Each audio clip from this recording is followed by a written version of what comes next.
सबसे बड़ी उपलब्धि होगी। और आप जैसे गुरुजनों का, प्रोफेसर राय सर का और हमारी टीम का सबका सहयोग मिल रहा है तो हम इस काम में पीछे नहीं रह सकते। हम अपने सहयोगी ऋतुराज जी से अनुरोध करेंगे कि हम किन सेक्टर्स में काम करते हैं, समाज के किन क्षेत्रों में काम कर रहे हैं और किस कम्युनिटी में काम कर रहे हैं, आप थोड़ा सा एक्सप्लेन करें। बहुत बहुत धन्यवाद। आप लोगों ने काफी समय दिया है, इसके लिए हम बहुत आभार व्यक्त करते हैं।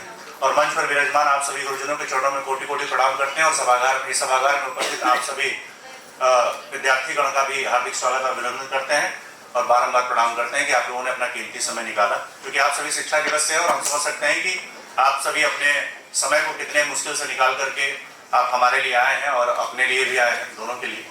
और सबसे पहले पंडित मदन मोहन मालवीय जी के चरणों में मैं कोटि कोटि प्रणाम करता हूं। आपकी देन है कि आज हम यहाँ खड़े होकर के बोल रहे हैं, आपके द्वारा दिए गए इस सभी संसाधनों का उपयोग कर रहे हैं। मैं बारंबार प्रणाम करता हूं। मैं DV welfare society Rituraj Goswami इस संगठन का, इस संस्था का कार्यवाहक अध्यक्ष हूं। जैसा कि आप सभी जानते हैं कि हम सबके संरक्षक डीवी के वर्तमान अध्यक्ष प्रोफेसर जगदीश राय सर IIT रुड़की के पूर्व प्रोफेसर इस मंच पर मौजूद है। आप इस समय अध्यक्ष हैं वर्तमान में। आपके नेतृत्व में यह संस्था जो है आगे काम कर रही है और तमाम ऐसे बच्चों को शिक्षा देने का प्रयास कर रही है जो हमारे समाज से कटे हैं, हमारे समाज से जुड़े नहीं है, कटे हुए हैं। कटा हुआ मैं इसलिए कहता हूं कि आप जो ये चकाचौंध की दुनिया देख रहे हैं, बहुत ज्यादा समय नहीं लूंगा। आप ये जो चकाचौंध की दुनिया देख रहे हैं, हम सब अच्छे अच्छे कपड़े पहने, कोई 5,000 का कपड़ा पहना, कोई 10,000 का पहना, कोई 15,000 का पहना होगा, लेकिन आपके इसी बाउंड्री के ठीक बगल में चित्तूपुर में मुसहर बस्ती है, वहां आप जाएंगे तो कोई 5 रुपए का भी कपड़ा पहनने का मोहताज है। आप ऐसा जाकर के वहां देख सकते हैं। हमारी संस्था ने आज से ठीक 5 वर्ष पूर्व वहीं से अपने प्रोजेक्ट को शुरू किया था और उसका एक सबसे बड़ा उदाहरण अगर आपको देखना है तो कभी भी सर्च करिएगा डीवी वेलफेयर सोसाइटी करसना।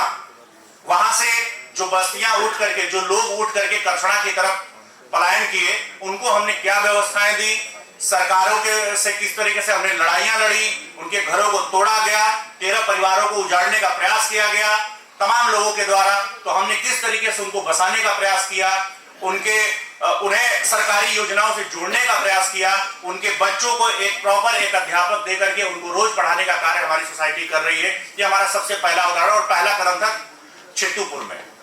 दूसरा हमने कदम रखा चौरा में, मिर्जापुर में। जैसे ही आप मिर्जापुर के रोड पर बढ़ेंगे, करसना से थोड़ा सा दूर है चौरा, जहां पे पूरे बनारस का कूड़ा करकट जाता है और वहां पर जाकर के एकत्रित होता है। वहीं पे एक छोटी सी और बस्ती है, उसका नाम है चौरा।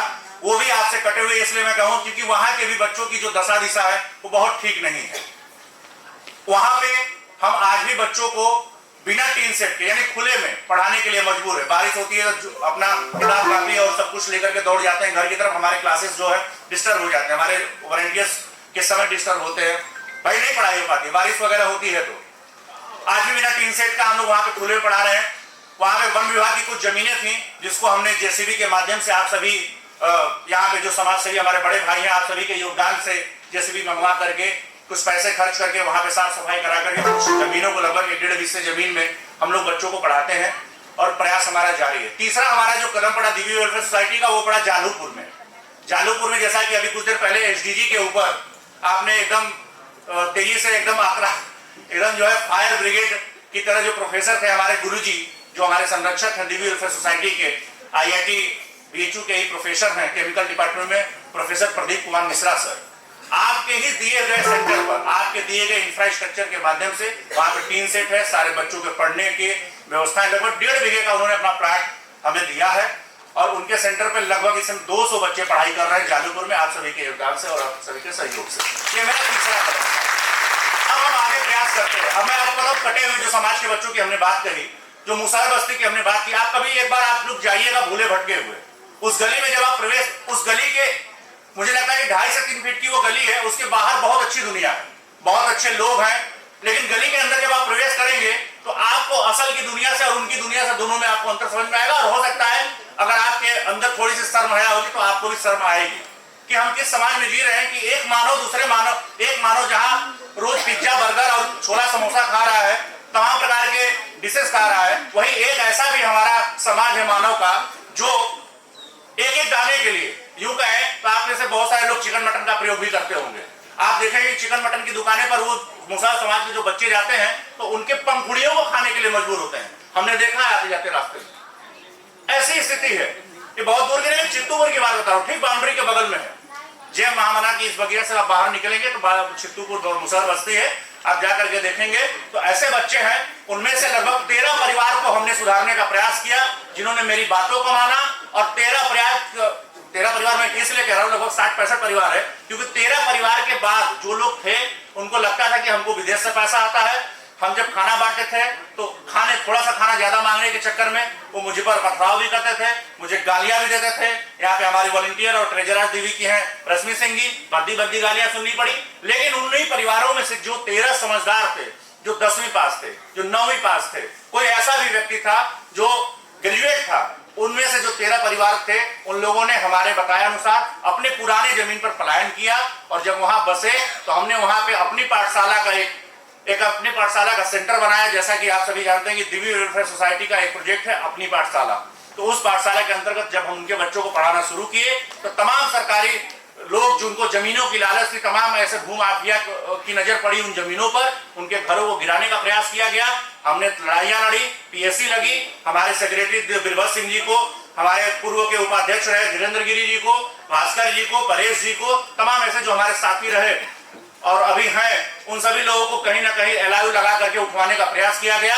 आप पढ़िएगा, आप ये न्यूज कोई बहुत पुराना नहीं है, लेकिन फिर भी सरकार ने चीजों को भागते हुए, प्रधानमंत्री जी ने वहीं पे अटल आवास योजना जो बनाया गया, अभी आप देख रहे होंगे, उस समय उसका उद्घाटन नहीं हुआ था, प्रधानमंत्री जी आने वाले थे, उसके पूर्व की घटना है।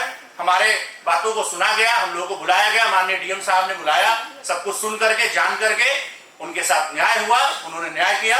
और इस तरीके से हमारी जो सोसाइटी है, आप इस कटे हुए समाज को जोड़ने का प्रयास करिए, उनके रहन सहन को। हम चाहते हैं, हम प्रयास करते हैं कि पहले वो हमारे रहन सहन को भापे, हमारे रहन सहन को सीखे, उन्हें एक अच्छा पहनने की तरीका बताएं, उन्हें चलने की, उन्हें नहाने धोने, सारी चीजें हम सिखाते हैं, रहन सहन में परिवर्तन कराते हैं। और उसके बाद डीवीजे के संस्था, उसका एक जो हमारा पैनल है अपनी पाठशाला, उसमें जोड़ करके हम उन बच्चों को शिक्षा देने का प्रयास कर रहे हैं। जैसा कि अभी सेक्रेटरी साहब ने बताया कि शिक्षा एक ऐसी ताकत है जिससे हर दुनिया को जीता जाता है।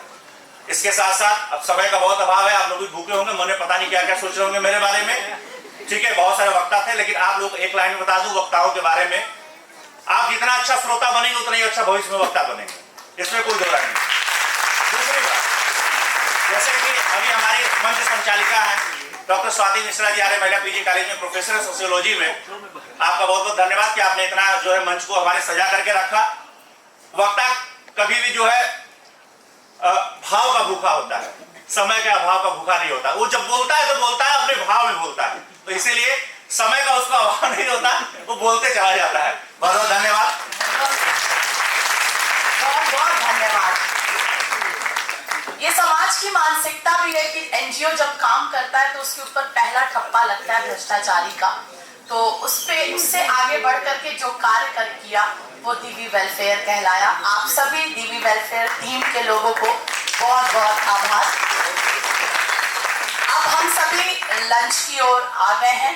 उससे पहले मैं वोट ऑफ थैंक्स के लिए, फॉर्मल वोट ऑफ थैंक्स के लिए रत्न शंकर जी सर को आमंत्रित कर रही हूँ, और उसके बाद हम नेशनल एंथम करके इस सेशन का समापन करेंगे और ऑलमोस्ट 3:30 पे हम प्लानरी के लिए दोबारा मिलेंगे।